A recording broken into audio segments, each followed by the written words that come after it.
Raul Rosas Jr., plus jeune combattant de l'histoire de l'UFC, signé lors des Dana White Contender Series, et il a validé ses débuts dans l'organisation avec une victoire Big Rusty qui a impressionné certains, en tout cas convaincu beaucoup de monde. Et là, avec son surnom, Big Rusty, El Niño Problemas. El Niño Problemas, eh bien, il veut tout simplement, enfin selon lui, il pourrait battre le champion de sa catégorie, Aljamain Sterling. Moi j'ai envie de dire, wow, lolo, jeune homme, il faut savoir raison garder. On va voir tout ça avec Big Rusty, générique. Soit.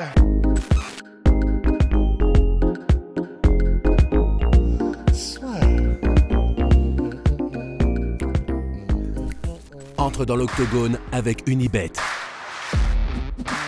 Qui sera le vainqueur du combat? En combien de rounds? Fais tes paris sur l'app numéro 1 et profite de 100 € de bonus sur ton premier pari. Faut un problème. The Problem Child. Comme Jake Paul, c'est ce qu'on se disait avec Big Rusty. Bah d'ailleurs, c'était ton surnom, toi, quand t'étais plus jeune, l'enfant à problème. On va pas vous raconter pourquoi, mais c'est vrai que il a fait du sale, le Big Rusty. Enfin, là n'est pas la question. Vous n'êtes pas là pour ça. On va parler de Raul Rosas Jr. Est-ce qu'il s'enflamme un petit peu? Ah bah évidemment.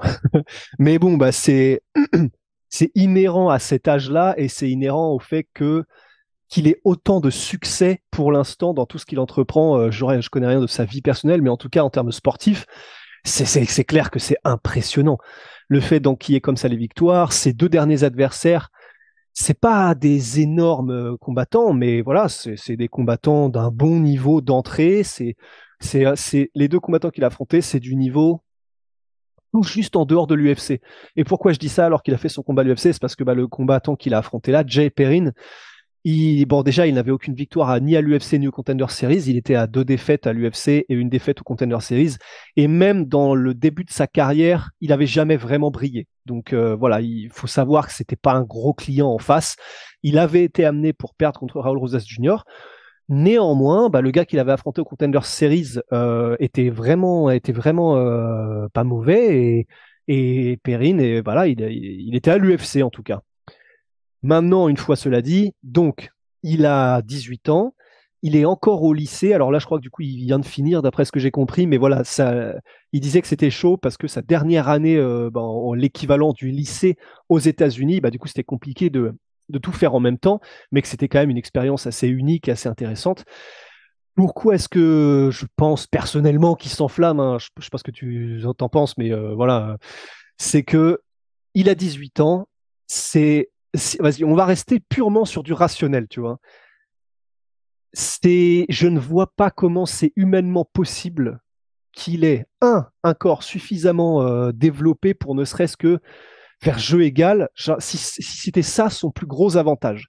Il a même pas encore fini d'être développé physiquement, donc quand il va se retrouver, là il a call out Aljamain Sterling quand même, quand il va se retrouver face à des mecs comme Aljamain Sterling qui ont, je crois, 28 ou 29, qui ont passé une vie entière à s'entraîner. En plus, c'est un lutteur à la base, Aljamain Sterling, donc si c'est sur ça qu'il met l'accent et c'est sur ça qu'il mettra l'accent, ce serait extrêmement compliqué pour un Raul Rosas Jr. de 18 ans et qui en plus devait en même temps jongler avec le lycée de compétitionner. Donc là, on est sur l'aspect purement physique.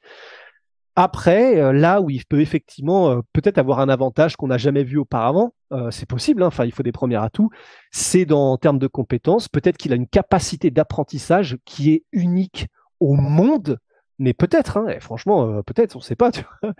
Mais voilà, il y a des mecs comme John Jones qui sont arrivés à 23 ans, tu avais l'impression qu'ils téléchargeaient des manuels entiers de MMA à chaque nouveau combat. C'est peut-être le cas de Raul Rosas Jr.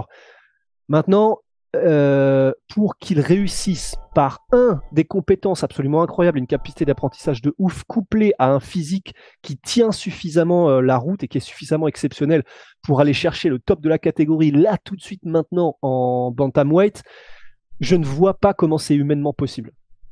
Voilà, pour rester dans le rationnel, quoi. Je suis entièrement d'accord avec toi, Big Rusty. Je suis entièrement d'accord avec toi. Je pense qu'il s'enflamme beaucoup trop. Je pense qu'il a été peut-être pris un petit peu par le côté...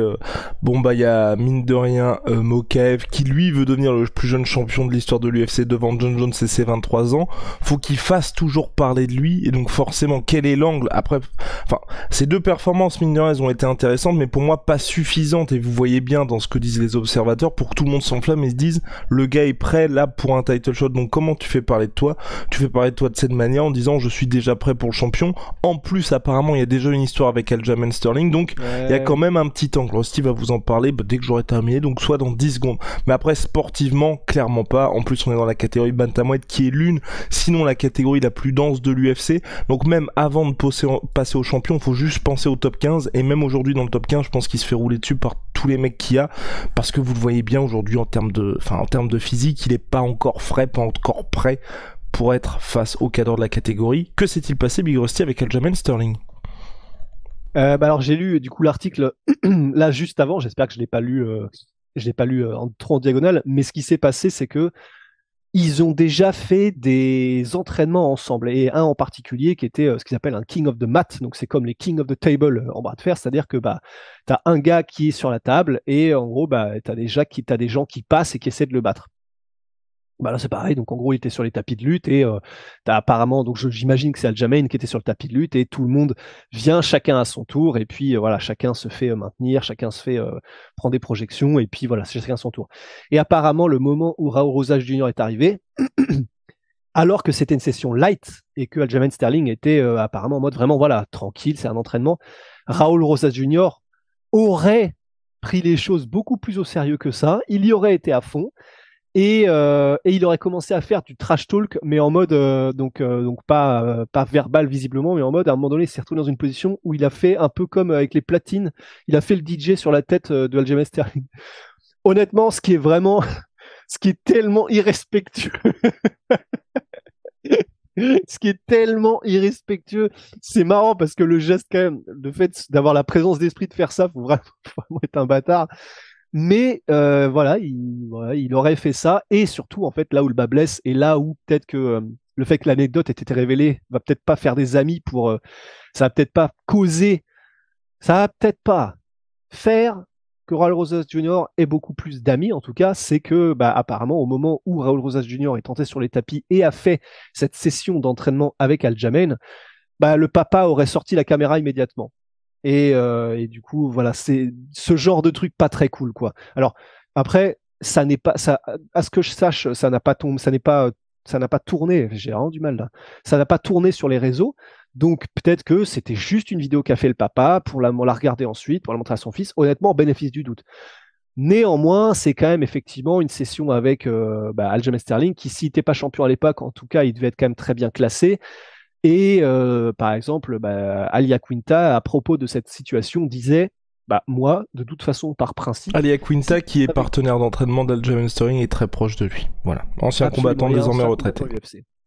Voilà, et Aquinta disait, pour moi, en fait, maintenant, par principe, je suis en train de m'entraîner. Si tu t'entraînes avec moi et que quelqu'un qui est un de tes proches sort une caméra de sparring light, on passe à OK, c'est la guerre. Juste en fait, pour ne pas risquer d'avoir des images mal interprétées où quelqu'un peut faire une réputation sur toi, etc. Donc c'est des écoles de pensée différentes.